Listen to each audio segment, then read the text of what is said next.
प्रभु ने स्पर्श कर लिया मानसिक सेवा से। मानसिक सेवा का बड़ा प्रभाव, प्रगट में भी उसका प्रभाव झलक जाता है।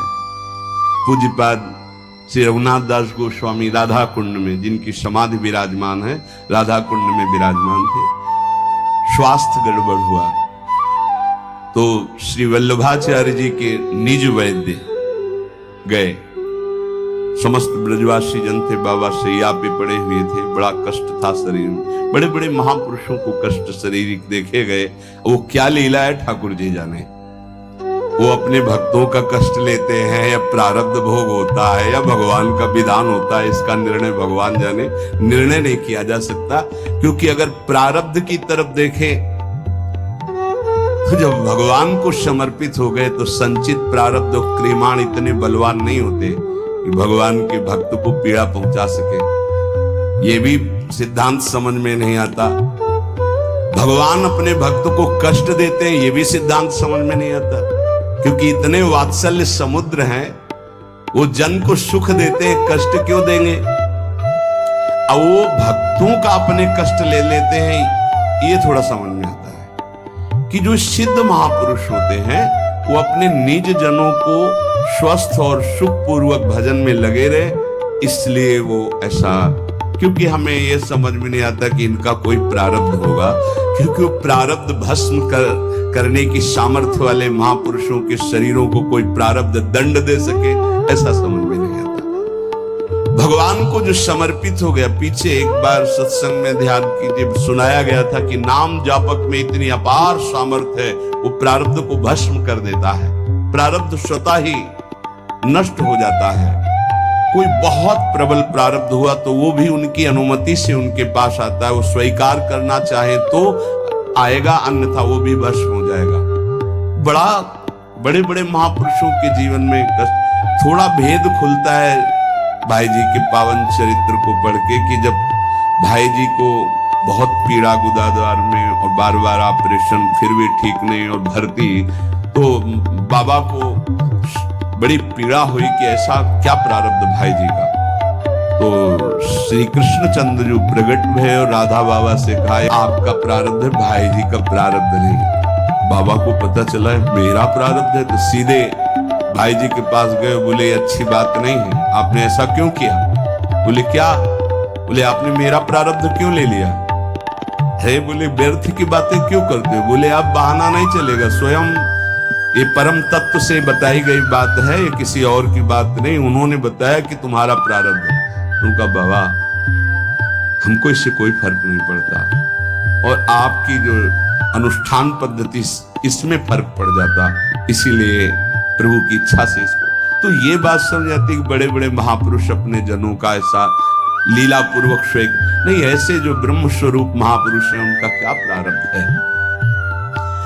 आकर नाड़ी पकड़ी, मानसिक सेवा की आपको बात बताए। पूज्य श्री रघुनाथ दास गोस्वामी जी की नाड़ी पकड़ी, आपने कढ़ी चावल ये प्रसाद ज्यादा पा लिया, किसी में आता है खीर ज्यादा।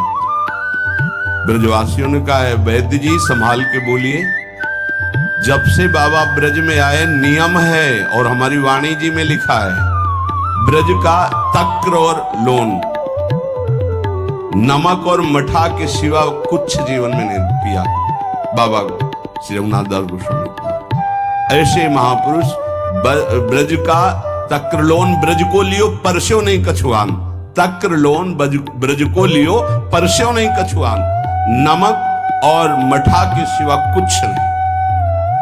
तो उनका हम वैद्य की छोड़ देंगे।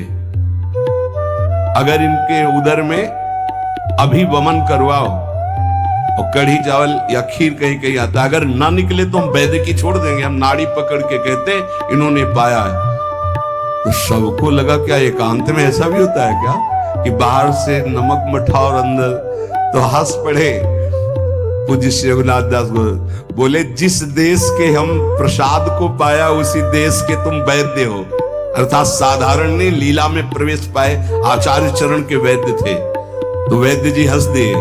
तब सबको पता चला कि मानसिक में जो भोग लगाया था वो पाया, तो प्रगट में उसका प्रभाव। अगर हम थोड़ा भी मानसिक भाव अपने ठाकुर जी के समीप करने लगे तो बहुत जल्दी लाभ प्राप्त हो जाए। 5 मिनट का है, जो नित्य सेवा में लगे उनका तो मानसिक भाव बनता ही है, उनको बनाने की जरूरत नहीं, अपने आप बनेगा। प्रगट सेवा का प्रभाव है। जैसे आप लोग घर गृहस्थी में हैं तो 5 मिनट 10 मिनट बैठ करके थोड़ा भोग लगाना सीखे, मानसिक भोग लगाना सीखे, मानसिक सेवा करना सीखे। जैसे मानसिक भोग लगाने में है, आप ऐसे भावना कीजिए सामने प्रिया प्रीतम विराजमान है, सुंदर चौकी जो चांदी के कवर से मड़ी हुई, पैसा लगेगा क्या, चांदी के कवर से मड़ी, सोने की बड़ी थाल है, छोटी छोटी कटोरियों, एक में कढ़ी, एक में ये अमुक अमुक, जितने पदार्थ चाहो ध्यान कर करके, इसमें गुजिया, ये गुलाब जामुन, ये सब पदार्थ, और फिर अपने हाथ से पवारे, प्रियाजू को पवारे, फिर लालजू को पवारे। जब लालजू की तरफ कर रहे तो हमारा हाथ पकड़ के प्रियाजू की तरफ, वो उनकी तरफ, प्रेम का ऐसा खूब आनंद लूटो। 5 मिनट अगर शुरू कर दोगे तो जन्म जन्मांतरों की मलिनता नष्ट हो जाएगी। पर ये मानसिक सेवा अपवित्र हृदय से नहीं हो सकती, ध्यान रखना। तुमको सूक्ष्म बात बता रहे, अगर आप अपवित्र हृदय वाले हो तो तत्काल आपके मानसिक में ही मन गंदी बातें फेंक देगा, इष्ट के प्रति फेंक देगा। आप घबरा मत जाना।